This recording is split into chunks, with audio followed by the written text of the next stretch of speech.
Kalau anak pakcik dan makcik masih lagi bersekolah, kena tengok video ni sampai habis. Bakul dia nak kenalkan satu produk ni memang untuk menjimatkan masa kita, iaitu pengasah pensil. Kalau korang mesti guna pengasah pensil yang macam ni ataupun macam ni, dan mengambil masa yang lambat, korang mesti asah dan akan lengur tangan.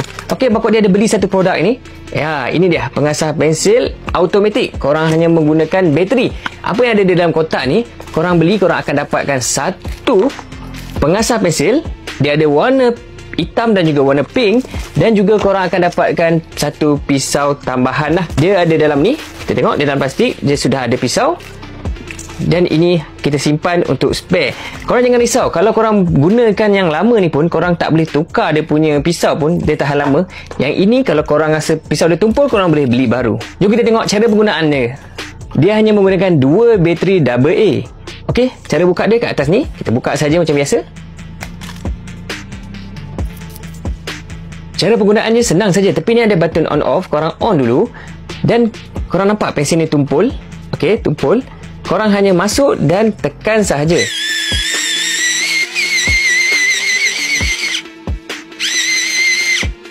Dan korang angkat, korang boleh tengok pensil ni sudah pun tajam.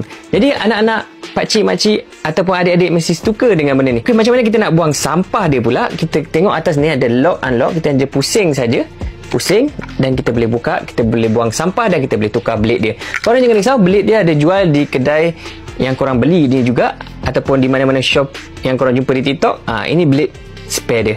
Ok, so kalau korang nak beli, harga dia asal RM30. Abang Kok dia ada tengok harga dia untuk pembeli baru di TikTok hanya RM6.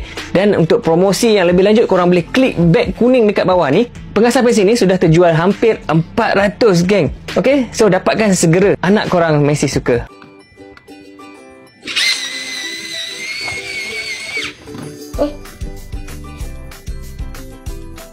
Panjang sikit tak apa.